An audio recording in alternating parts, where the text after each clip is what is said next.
Godina Shawaa Lixaa aanaa Iluu Galaanitti waraanni mootummaa Bilxiginnaa lubbuu namoota nagaa hedduu galaafachuun dhagahame. Jiraata naannichaa tokko yaada raadiyoonii Dirree Shaggariif qoodaniin dargaggoonni lakkoofsaan 10 ta'an gurraandhala 13 bara 2014 aanaa Iluu Galaan ganda Tulluu Aliyyoo bakka addaa Xaabbisii jedhamutti waraana mootummaatiin ajjeefamuu himan.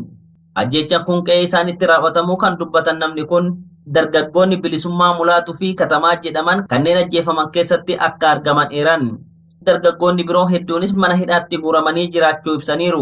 Godina Shawaa Lixaa aanaa Iluu Galaan ganda Tulluu Aliyyoo bakka Xaabbisii jedhamuttidha kan gochi kun raawwate. Gochi kun yoo raawwatu lubbuu namoota hedduudha kan inni fudhatee bade. Ijoollee 10 hagammatti. Ijoolleen kan biraan immoo kan mana hidhaattis immoo dararaman immoo ijoollee baay'eetu jiru. Gochi kun immoo gochi kan raawwate mootummaan raawwate.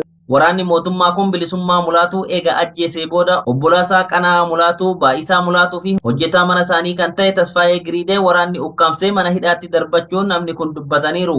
Manuma Bilisummaa Mulaatuufaa keessa ijoolleen obbolaadhuma isaanii ijoollee sadiitu qabame tokko hojjetaadhuma isaaniiti lama obbolaadha. Wareegame Bilisummaa wareegame kan qabame Qanaa Mulaatuu Gammachuu, Baa'isaa Mulaatuu Gammachuu fi akkasumas hojjetaa mana keenyaa kan ta'e Tasfaayee Giriidee. Qaama hidhateeruma kan mootummaati qaama hidhatee kan jiru kanuma waraana qabu jechaadha.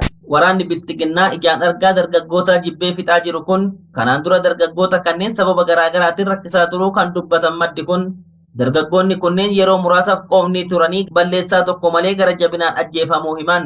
Gocha gara jabinaa kana kan isaan fudhatan ijoolleen waboodhaa kan jedhan irraan ka'aniiti barbaadaa turanii tarkaanfii irratti fudhachuu danda'an. Tarkaanfiin kun immoo kan fudhatan manuma keessatti. Ijoollumti kun iyyuu ijoollee naannoo tokkootidha. Ijoollee biyya tokkooti, ijoollee ganda tokkooti, ijoolleedhuma nagaatu dhume malee ijoollee sila waraana baattee maal gootee dhumteen nama nagaa dhaqanii kanuma jeenoosaayidii irratti ajjeessan malee waan biraa of keessaatti hin qabu wanta akkasii. Haala amma jiruun uummanni naannawa sanaa yaaddoodhaan dhiphachaa jiraachuu kan himan namni kun dhaabbileen idil addunyaas ta'e kanneen maqaa Oromootiin dhaabbatanii mirga dhala namaaf falman akka birmataniif dhaammataniiru. Qaamni inni isaa ilaallatu warri mirga dhala namaatiif falman ta'ee warri akka addunyaattis dhaabbatan ta'ee kana sanyii daguugaa kana uummatarraa hambisuudhaaf nutti haa dirmatanii nutti dirmadhaayyuu uummanni dhumee nuti kanaa booda kireen keenya maal ta'a kan jedhu abdiillee waan hin qabnee fi abdiin keenya maal akka ta'e isaa uummanni addunyaa irratti jirus dhaabbanni akka addunyaattis dhaabbates akka Oromootti dhimma kana nuuf haa dhaabbatu nuuf haa falmuu nuuf haa dubbatu jenna kamaal jenna.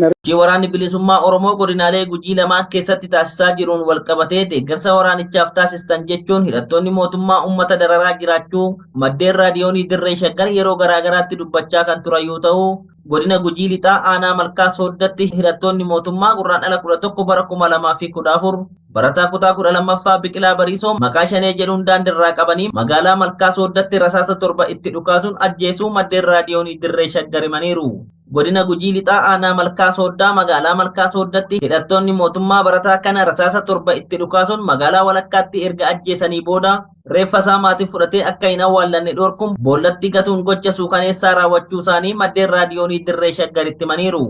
Godina Gujii Lixaa keessatti dhalate aanaa Malkaa Sooddaa dargaggoodha. Maqaan isaa Biqilaa Bariisoo jedhama. Barataa kutaa 12tti laata. Ganaa qormaata fudhatee eeggachuu jira jechuudha. Rasaasa 7 dhawamee hunni hantuun irra ga'e. Eega ajjeeseen booda hundi mootummaa kun ammoo gara baddaatti harkisee beektaa booda isaa. Ajjeesanii karaa gubbaa keenyanii maatii awwaalcha dhooganii boo'u aggatan jechuudha kan. Eega ajjeesanii duuba waa hin taane waa ilma namaa gubbaatti godhan jiran jechuudha. Barataa Biqilaa Bariisoo badii tokko malee ajjeefamuu kan himu maddi raadiyoonii Dirree Shaggar kun hidhattoonni mootummaa ajjechaa suukaneessaa godinicha keessatti raawwataa jiran maddiitti duudhaa fi safuu hawaasichaa cabsuun haadholii fi ijoollee durbaa maatii fuulduratti gudeedaa turuu isaaniitiin uummanni Gujii rakkoo jabduu keessa jiraachuu dubbataniiru. Ispeeshaalii ijoollee daa'imman akkanaa ijoollee daa'imman dubartootaa fa'a haadha manaa nama gurguddaa fa'a asuu abbaa isaa bira jiru asoo intalti abbaa fi wajjin karaa gubbaa deemtu yaamanii intala abbaa biraa fuudhanii gudeedan jechuudha. Kun waan ijjumaa hin taane jechuudha dhugaa dubbatiisa. Waan akkanatti godhama jira jechuudha. Uummati sun rakkoo jajjabduu tana hin jedhamne keessa jira dhugaa dubbatiisa. Mucaa kana mucaa barataa qormaata fudhatee riizaltii eegataa jiru barataa ijoollee hegerii sila kolbaa tanaaf waa qabaatu dandeenye loota hegeree kana kaa godhaa jiru hunda mootummaa tootaali jechuudha.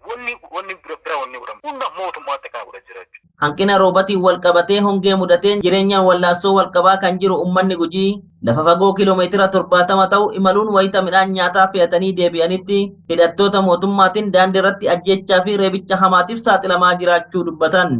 Hongeen akka waliigalaatti uummata sarraksuu jira jechuudha. Uummanni suni tiraanspoortii hin qabu. Kiiloomeetira 70-80 miilaan deemanii maatii ijoollee boqqolloo bitanii sila waa isaanii barbaachisu waan akka sha'ee kana bitanii galan. Isaan maal jedhu rakkoon gurguddaan uumamu nyaata si geessitan kana qaama hidhatee ala jiru shanee qaama jedhamuuf geessitanii malee maatii keessan hin geessisanu jedhanii uummata achitti ijoolleen harkatti beeloftee gaggabdee dhumachuuf deemtu maatiin abbaan gabayaa ba'ee sha'ii kiiloo tokko yookaan xaasaa tokkotti bitee yoonni magaalaa san keessaa ba'e wanni gaafatamuu jiru mataa qofa irraa dabarsan jechuudha. Ta'uu qofa abbaan ijoollee sanii achi dhaqee waan kana ijoolluma tanaaf godha malee wanni inni qaama alaa sanii godhullee hin jiru. Wanni inni qaama siyaasaa san deeggaree waan qaama siyaasaa sanii nyaata san geessuufillee hin jiru. Uummanni godina Gujii hongee mudatee loowwan isaanii dhumuurraan kan ka'e ilmaan isaanii du'a oolfachuuf baadiyyaarraa waan nyaatamu barbaachaaf gara magaalaa wayita deeman badii malee ajjeefamaa kan jiran yoo ta'u magaalaa Nageelletti abbaa ijoollee 8 kan ta'e tokko wayita magaalaadhaa waan ijoolleef ta'u bitatee gara manaatti deebi'aa turetti hidhattoota mootummaatiin magaalaa keessatti ajjeefamuu maddeen himaniiru. Wanti godhama jiru amma fakkeenya gaafa jettan dhiyuma kan naannoo Nageelle namtichi wayii ijoollee naannoo 8 qabu. Ijoollee kana harka dhumattee looni achitti harka dhumachuu jiru horiin waan nyaatu barbaada ijoolleenis waan nyaatan barbaada. Ijoolleen beeloftee jennaan magaalaa deemee sha'ii kiiloo tokko bitatee galaasanuyyuu qarshii waan hin qabne. Qarshiisan baasee dhufee isaa magaalaa ba'ee mana ofiitti galaa jiru karatti eeganii mataa irraa dabarsan. Kun waan godhamuu hin qabne jechuudha. Ijoolleen sun amma harka eenyutti garagalee ijoollee san laala. Abbaa irraatu waan nyaataa hin argatu. Waan akkanaa kanatti godhamu jira addiishinaali jechuudha. Ajjechaa barataa biqilaa bariisoo irratti raawwatame kana qulqulleeffachuuf bulchaa aanaa malkaa sooddaa obbo Bokkoo Uddeessaa qunnamuuf raadiyooniin dirree shaggar yaalii taasisullee dirree lolaarra jiraachuu isaa himee daqiiqaa muraasa booda akka dubbisuu danda'u erga himee booda dhumarratti dhimma kamirrattuu beekamtii fi hayyama mootummaa malee deebii kennuu akka hin dandeenye ibseera. Raadiyooniin dirree shaggar itti gaafatamaa bulchiinsaa fi nageenya aanaa malkaa sooddaa qunnamuuf yaalii irra deddeebiin taasisus hin milkoofne. Boodara sii kennuu danda'ama beeku dhukaasa wayirra jirra shanee wayii bakka wayii ganda wayii haateeti achirraa ammoo wanni reebuuf deemnee amma hin ta'u marfannee irraa iyyuu boodara magaalaa deebee sii kennaa eegadme daqiiqaa xiqqaa tokko qofa raawwanni godhame kennaa lubbuu hamtuu keessa jirra. Mootummaa yoo ta'e mootummaan na ajajee kana kenniidhee dhaabbata isaa beekee insirbi godhuu danda'a malee waan kamiyyuu godhuu hin danda'u rakkoo yoo jiraatte asitti rakkoo jiru kamiyyuu kana ajajuu danda'u mootummaa ala miidiyaa kamiyyuu kan kennuu danda'u. Is waan beekuun qabu bakka mootummaa yoo ta'e mootummaan karaa fiitiin na ajajee ka'ee rakkoo jirtu biyya keessa ka'ee rakkoo jirtu na gaafata malee ijoollee bitan kan akkasitti akka dhage kennu lammata irratti hin bilbilin. Giddaa ayyaanatti lola humnoonni fiinxaaleeyyii Amaaraa faannoon bananiin miidhaan lubbuu fi qabeenyarra dhaqqabe. Godina Wallagga Ba'aa aanaa Giddaa ayyaanatti lola humnoonni fiinxaaleeyyii Amaaraa faannoon uummata nagaarratti bananiin miidhaan lubbuu fi qabeenyaa dhaqqabuu jiraatan aanichaa tokko himan. Maddeen bakkasitti argaman raadiyoonii dirree shaggaritti akka himanitti humnoonni fiinxaaleeyyii Amaaraa faannoon dhalattoota Amaaraa kanaan dura sababa beelatiin naannoo Amaaraarraa bakkas qubatanii jireenya isaanii gaggeessaa jiran keessatti dhoksaan ijaaramuun meeshaa gurguddaa hidhatan gurraandhala 13 bara 2014 ganda Alii jedhamurraa ka'anii bakka Haroo Ayyaanaa jedhamu dhaquun lubbuu namoota hedduu eega galaafatanii booda manneen jiraattotaa ibiddaan gubuun beeladoota 300 ol ta'an saamanii akka deeman himan. Godinni keenya lakkamtee madaa aanaan Giddaa ayyaanaadha. Gandi fuutee guddisaadha. Gootii Haroo ayyaanaa keessa jirra. Kanatti fufee immoo karaa ba'a biiftuu kana olitti dhufanii bakka Alii jedhamturraa boojamoonni ol yaa'anii akka hidhatanitti sabni Amaaraa kun akka jirutti uummata keenya kan baqatee jalaa bahuu hin dandeenye re'ee qabee qalee horii isaa akka jirutti oolota saawwan harroota gaddachaasee horii 300 ol kan ta'u mana 200 ol kan ta'u gubanii nama ajjeesanii bakkeetti kunoo amma ammaatti kunoo reetu funaanamaa jira amma irraa mataa isaatti inni lubbuun isaa jiru hafee sassaabaa jiraanni kaan immoo hangama bakkee irraallee fudhachuudhaaf abitti bonadha waan ta'eef irra fidee gubee uummanni tokkittiin kan nyaatee jiraatu hin qabu amma akkasumattuma garatti baqannuti hin qabnu akkasumattuma jiraataa jirra jennee abdii dudduubaati. Finxaaleeyyiin kunneen jiraattota aanichaa hedduu ajjeesan keessaa Likkisaa Fufaa Margaa Saddeetaa Assabee Itichaa fi Olaanii Fayisaa reeffi argamuu kan himan namni kun hanga yoonaallee reeffi namootaa barbaadamaa akka jiru dubbatu. Finxaaleeyyiin Amaaraa lafa Oromoo irratti of ijaaruun gocha kana raawwatan meeshaalee waraanaa gurguddoo hidhatanii jiraachuullee eeraniiru. Kaleessa guyyaa kaleessaatti amma ammaatti kan irra geenye qulqullaa'aa kan ta'e tokko Likkaasaa Fufaa jedhama. Lammaffaa immoo Margaa Saddeetaa jedhama. Tokko Assabee Itichaa jedhama. Kallattii gara mirgaa keenya kanarraan immoo Olaanii Fayisaa jedhama. Maal egaa baay'eedha gaa maqaa isaa inni jalaa bada malee namni baay'eetti du'anii jiru gaa maqaan isaanii amma ammaatti immoo reeffi barbaadama amma jiru. Faannoo nutti gadhiisanii Gimboo Sabaatti jedhamu faannoo jedhamu Sinaafirii jedhu jilbeeffataniiti taakkoo qaba fuulduraa jilbeeffachiisanii ofii isaanii duubaan ciisanii manurratti gadhiisa. hanga yoonatti qaamni isaaniif birmate tokkollee akka hin jirres namni kun himanii ummanni aanichaa yeroo kanatti lubbuun jiraachuuf wabii homaatu akka hin qabne himu. Manneen jiraattota gubatan 200 ol akka ta'anis kan himan yoo ta'u mana nama gubatee tokko tokkoon himuuf akka rakkatan dubbatu. Baato kitti nuti gargaarsa tokko karaa garaagaraas karaa firallee karaa kam qaama mootummaallee gargaarsa hin qabnu firri keenyallee fagoo taa'ee akkam taatanii nu gaafata malee tokko amma ammaatti hankaleessaa jalqabama ammaatti nuti daaraama mana keenya isa gubatee irratti eenyema boonya horii toos hin qabnu ijoolleen maatiin firri nu jala akka dhufetti jira nuti garatti godaannus hin qabnu haama itti iyyannus eewu nu gaafatee akkas jedhu kana isa kanaafuu galatoomaa malee nuti du'a eeggannarraa nala waa tokko abdii tokko hin qabne jedhee yaada. Amma maqaa namaa dhahee himuudhaaf naannoo gooxii 8 ol gubanii mana isaatu sattallee lakkoon immoo naannoo 200 olidha kan gubate manum. Namoonni hedduun keessumaa dubartoonni fi ijoolleen qe'ee isaanii gadhiisuun baqatanii deeggarsa tokkollee dhabuudhaan rakkoo hammaataaf saaxilamanii akka jiran erga himanii booda gargaarsa nuuf godhamu caalaa qubattoonni fiinxaaleeyyii Amaaraa dachee keenyarra qubatanii jireenya nu dhoowwan akka nurraa deeman barbaannaa jedhu. Yoo isaan nurraa kaan waanuma qabnu waliif qoonnee jiraachuu hin dadhabnu kan jedhan maddi raadiyoonii Dirree Shaggar kun fiinxaaleeyyiin kunniin hanga aanicha keessatti argamanitti boqonnaa homaatu argachuu akka hin dandeenye dhaamu. Maatiin keenyadha ijoolleen dubartoonni kan nu harkaa kaatan ol gubbaa marra jirra jedhu yaadumatti kan dhageenyu nuti warri dhiira fakkaataan immoo mana kee darbitee hafte boqqolloon jira gadi baafnee amma canneema nyaataa jirra minaalbaatuma qaamni nu gargaaru tokko nu dhufataa jennee mataa jirra malee tokko gargaarsa hin qabnu boqqolloo gogaa kana amma cannee nyaataa jirra kun sababa Gimboot 7 faannoo jedhaman kanaa Oromoon boqochuu hin dandeenye walumaa galammatu ka'eemma gandi guutee guddina gootii haroo ayyaanaa kun bichaan deeggeramees uummanni keenya bakka garaagaraadhaa nu jalaa dararamaa jira waan ta'eef nuti amma qubataan seera alaa goojjameen kun nurraa gar tokkotti godaanutti Oromoon keenya hin boqotaa hin jedhan jiru nu biran jiru abdii akkasiis qabna hin jennu gargaarsa kee karaa mootummaas ta'e karaa kam otuu dhufee gargaarsi nu qaqqabe nu fayyadu biyyumarraa qubataan seera alaa kun fiinxaaleeyyiin kun yoo nurraa ka'an bicha nuti kan qabnu wal geessinee jiraanna ja boqqolloodha. Guddichi laga Abbayyaa anniisaa elektirikii maddisiisuu jalqabu Itoophiyaan beeksifte. Piroojeektiin hidha haaromsaa guddichi laga Abbayyaa waggaa 11 dura bitootessa 23 bara 2003 naannoo Beenishaangul Gumuz aanaa gubaatti ijaaramuuf dhagaan bu'uuraa muummicha ministeeraa Itoophiyaa duraanii Mallas Zeenaawiin kaa'amee ture. Hidha yuunitii 13 qabu keessaa yuunitiin tokko kan anniisaa elektirikii meegaawaatii 375 maddisiisuu danda'u kaleessa ifatti hojii eegaluusaa mootummaan Itoophiyaa beeksisee jira.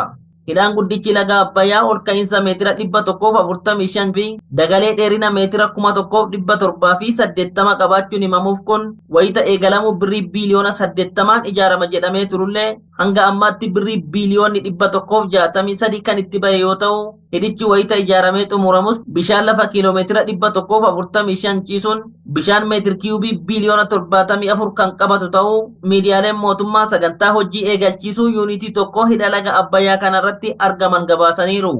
Sagantaa hojii jalqabsiisuu hidha laga Abbayyaa kanarratti Abiy Ahimad haasawaa taasiseen karoorri keenya Suudaanii fi Ijiptii waliin taanee anniisaa gara biyyoota Awurooppaatti erguun boba'aa qilleensa naannoo faalu keessaa bahuudha jedheera. Aljaziiraan gabaasa sagantaa kanaan wal qabatee dhiyeesseen hidhi guddichi laga Abbayyaa kun biyyoota yaa'a gadii Suudaanii fi Masiriin sodaa guddaa akka qaban eeruun misoomni jallisii Masirii harka 97 laga Abbayyaa irratti hundaa'uu isaatii fi Suudaan immoo waliigaltee hidha kanarratti yaaddoo ishii ibsuu ishiitiin hidhichi guutamee gara hojiitti galuun sodaa akka itti uume gabaaseera. Manni maree bakka bu'oota uummataa Itoophiyaa koomishinii marii biyyaalessaaf koomishinaroota 11 muude miidiyaaleen biyya keessaa akka gabaasanitti manni maree bakka bu'oota uummataa yaa'ii wiixata guraandhala 21 2022 taa'een muudama koomishinaroota kanaa mormii malee sagalee caalmaan raggaaseera. Yuunivarsiitii Finfinneetti Piroofeesara Fayyaa Sammuu yookaan saayikaatirii kan ta'an Piroofeesar Masfin Ar'aayaa walitti qabaa aadde Hiruut Gabrasillaasee ammoo walitti qabduu itti aantuu koomishinii marii biyyaalessaa ta'uun muudamaniiru. Dhimmoota biyyaa bu'uuraa irratti hayyoonni siyaasaa toora garaagaraan hiriiranii fi uummanni bal'aan yaada walitti dhiyaatu akkasumas tokkummaa biyyaa irratti yaada ijaaraa akka qabaatu gochuuf mariin biyyaalessaa barbaachisaa ta'uu ibse. Waajjirri ministeera muummee marii akkanaa gochuuf qaamni walabaa fi fudhatama qabu jiraachuu waan qabuuf koomishinii kana hundeessuun barbaachisees jedheera. Wixnee labsii koomishinicha hundeessuuf qophaa'e paarlaamaan erga mirkanaa'ee booda namoota koomishinarummaa mootummaaf eeraman 632 keessaa 42 adda baafamanii uummanni yaada akka irratti kennu godhamaa ture. Kanneen keessaa bu'uura labsii koomishinicha hundeessuuf baheen ulaagaalee barbaachisu kan guutan namoonni 11 adda baafamanii paarlaamaaf dhiyaatanii muudamni isaanii mirkanaa'ee jira. Akkaataa namoonni kunneen itti filaman dabalatee adeemsi hundeeffama koomishinii marii biyyaalessaa ifaa fi hirmaachisaa miti jechuun paartileen mormituu maricha keessatti akka qooda hin fudhanne beeksisan jiru. Gama kaaniin hidhannoon mootummaa waliin lolaa kan jiran TPLF fi waboo marii kan irratti hirmaachisuuf fedhii akka hin qabne mootummaan irra deddeebiin ibsaa ture. Dhaabbata kaleessaa hidhi haaromsaa laga Abbayyaa annisa maddisiisuu eegaleera. Ministeerri muummee Abiy Ahimedis bakka piroojeektichi iddoo guubaa jedhamu argamuun eebbisaniiru. Hidhi kun marsaa jalqabaan akka lakkoofsa Itoophiyaa adoolessa 2012 bishaan meetir kiubii biliyoona 4.5 kan guute yoo ta'u hagayya bara 2013 ammoo bishaan meetir kiubii biliyoona 13 qabateera. Hidhi haaromsaa yuunitiiwwan tarbaayinii 13 qabu keessaa yuunitiin tokko kan hojii eegale yoo ta'u innis anniisaa meegaawaatii 375 kan maddisiisudha. Sagantaa eebba hidha haaromsaa kanarratti waa'illi keenyi amansiisaa ifaa argame ture. Sirni eebbaa maal fakkaataa ture jedheen gaafadheera. Kaleessa egaa eebba hidha haaromsaa kanarratti anniisaa elektirikaa yeroo jalqabaatiif maddisiisuu eegaleera. Egaa muummichi ministeera haasaa isaan godhan irratti namoota hidha haaromsaa kanarratti hirmaatanii fi hoogganaa turanis galateeffataniiru. Akka mata duree eebba hidha haaromsaa kanattis wanta achirratti calaqqisiifamaa ture. Ani dhaloota Abbayyaati kan jedhu achirratti ibsamaa tureera.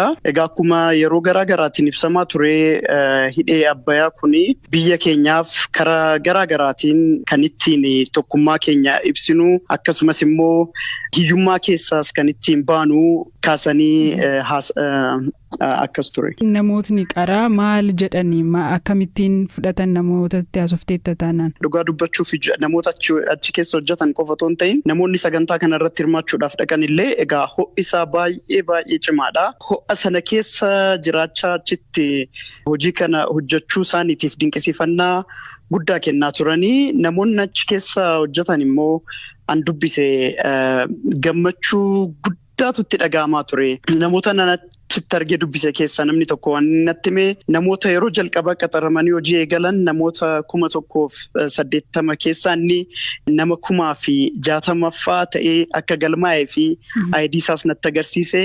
Yeroo inni hojii jalqabu sana wanti tokko amma ijaarame tokko kan hin jirree fi jalqabumarraa achirratti hojjechaa akka ture gaafa kan argus gammachuun guddaan akkasatti dhaga'ame natti himeera. Ammas akkasumatti jabaannee wal gargaarree fiixaan baasuu qabna ergaa jedhu sinaa dabarseera.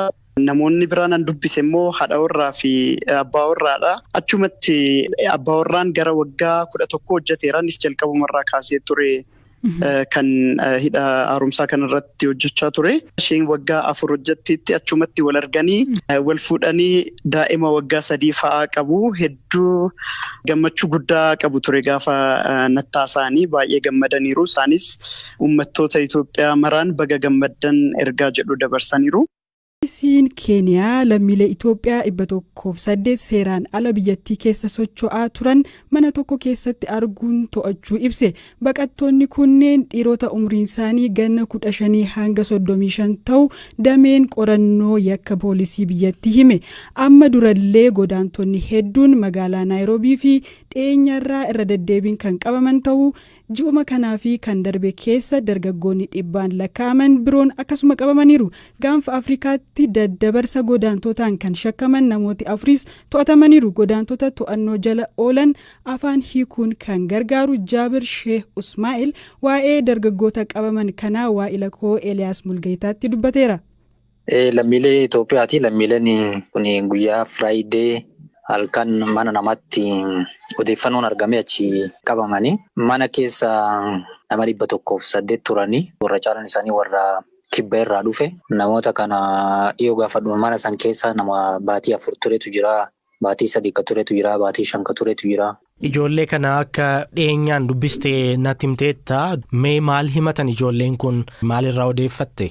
Godaantonni kun nama warra karaa nama daddabarsu kanaan gowwoomfamanii gara Afrikaa kibbaa imalaa jiranii mallaqa haga Naayiroobii ittiin dhufan kana kafalanii mallaqa asiirraa ittiin deeman waan maatii isaanii irraan argamanii fi tuffaman iddoo jiran sanitti. Isaan keessaa kan baqattummaadhaan gaafatan fa'aa jiru naan jettee turte waa'ee isaa wanti natti himtu jira? Namni kun nama maatiin isaa dhalootaan Tigraay. Namni kun mana murtii guyyaa gaafate warri yakka kana qorachuu barbaadu guyyaa 10 gaafatanii manni murtii qoratanii akka mana murtiitiif deebisan beellama kenne. Yeroo kana mucaan kun mana murtii irratti gaaffii dhiyeesse. Ani nama godaantummaan gara biyya deemu doon ta'in kolugaltummaa gaafachuu dhufee jedhe jechuudha. Eembasiin Itoophiyaa biyya kana jiru deeggarsa akkamii godhaafii jira? Wanta kana dhiyeenyaan hordofee furmaata wanti itti kennu ni jira? 2019 xiqqoo tokko jijjiiramni tureera. Yeroo isaan dhufanii godaantota kana bakka isaan rakkatanitti bira dhaabatanii argaa turre. Yeroo gabaabaa booda wanni sun jijjiirameera. Amma inumaa mootummaan Keeniyaa namoota kana balaa irraa oolchee yeroo isaan akka dhufanii intarvii godhanii lammii biyya sanii ta'uu mirkaneessaaf yeroo gaafatan beellama dheeraa kennu. So gara imbaasiitiin qarqaarsi godhamu tokko hin jiru jedheetiin yaadaan. Mee Jaabiraati dhimma kana nama dhiyeenyaan itti hordofudha. Yeroo garagaraatti eenyuma kanallee ji'uma darbe kana keessatti Itoophiyaa keessaa dargaggoonni 100 ol kan ta'an akkasumatti yeroon hin qabamu akka nama dhuunfaa tokkotti ati maaltu sitti dhaga'ama kana faa gaafa ilaaltee itti dhiyeenyaan hordoftee jettu? Haala godaantota kana yoo ilaaltu nama yaachisaa fuuldurri biyya sanii. Fuuldura biyya tokkootiif murteessan dargaggeessa lafaa dhufaa kana gama barumsatiin gama dinagdeetiin yoo ilaaltu. So gama kanaan namni amma xiyyeeffannoon barumsa irratti kennamee namni barateetiin biyya san hegeree biyya saniitii fi abdii ta'a jedhamu godaanee biyyarraa bahutti akka jirutti argu jira. Kumati jette Janawaarii dhumaa namni 108 kaawuntii baa Kaji'aadutti qabamee ture yaadatta. Ji'uma kana keessa guyyaa 5 jechuun namoonni 100tti lakkaa'aman qabamanii gara biyyaa deeffamuuf qophiirra jiran jechuudha. So kuni akka nama lammii biyya saniitiitti nama yaachisa. Biraattan darbaa godina Wallagga Bahaa aanaa Giddaa Ayyaanaa gandoota Nageessoo fi Haroo Ayyaanaa jedhaman keessatti haleellaa hidhattoonni raawwatanii namoonni ajjeefamuu fi manneen hedduunis gubachuu aangoonni mootummaa BBC'tti himan. Itti gaafatamaan waajjira bulchiinsaa fi nageenyaa aanaa Giddaa Ayyaanaa obbo Misgaanaa Morkaa bakka rakkoon kun itti dhalate duraan qaxanaa diinaatii jedhan. Waayilli koo Biraanuu Gammachuu dubbiseera. Walitti bu'iinsi tureera. Iddichi qaxanaansaa duraan qaxanaa diinaati. Baawwan shanees keessa jiru, finxaaleeyyiin Amaaraas jiru. Amma bakka sana geenyee qulqulleeffachuu hin dandeenye durumayyuu. Kanaaf dubbichi yeroo sadarkaa odeeffannootiin kaasnu immoo finxaaleeyyii Amaaraatu saba Oromoo kaasee buqqisee kan jedhamutu jira. Hawaasni naannichaa bakka haleellaawwan kunneen raawwatanitti jiraatan qaamoleen nageenyaa mootummaa haleellaa irra deddeebiin kanneen hidhataniin isaan irratti raawwatu irraa nu baraaruu hin dandeenye jechuun komii ibsatu. Obbo Misgaanaan dhimma kanarratti kana jedhaniiru. Humni nuti qabnu amma kallattii garaagaraatiin bakkumatti maqaa dhoote kana hundatti bittinnaa'ee hojii tasgabbeessuuf deemeera. Kallattii kiiramuus, kallattii limmuus olumaa gadi bakkatti maqaa dhoote sana deddeemaniiru. Haa ta'uuti garuu humna as jiruu fi humna milishaa fi humna addaa asii qabnuun immoo akka dhageenyetti naannoo sa'aatii 6 humni bobba'ee dubbichi amma eeddee dhaabbatutti dhaabbateera. Garuu rakkoon jiru isa isaan amma nurratti ilaalu waan jedhu uummanni kaasu otoo hin taane walitti bu'iinsi suni gammoojjii fi irra keessaa wal qabataa. Humni finxaaleeyyii suni warruma karaa aliitiin rakkoo geessise sanatu kallattii sanarra ol dhufe. Humni diinni abaaboo shanee jedhamu sunis immoo naannoo sana keessatti mashagee jira. Amma sana booda walitti bu'iinsi amma yoo humni mootummaa kun yoo dhaqee humna abaaboo shanee sana sirrukutaa humna jara sanaa sirrukutaa diina lama gidduu dhaabatee akka isaan yaadanitti qaqqabuu dhiisuu danda'a. Maaliif dhawaataan bosona assasaa homa jedhee deemaa jira waan ta'eef maalee daarretti ilaaluu miti. Akkuma beekamu immoo humni waraanaa immoo asirra kan jiru amma gahaa miti. Amma raayyaa ittisa biyyaa hin qabnu amma akka giddaatti nuti guttini buufata guttiniirra jira malee nu bira hin jiru. Rakkoon jiru kanadha malee amma uummanni miidhaan irra ga'eef sirriidha. Buufatee nurratti ilaale mootummaan jechuu danda'a garuu. Yeruma kaasnee deddeebinee dhaqaa turre jechuu barbaade.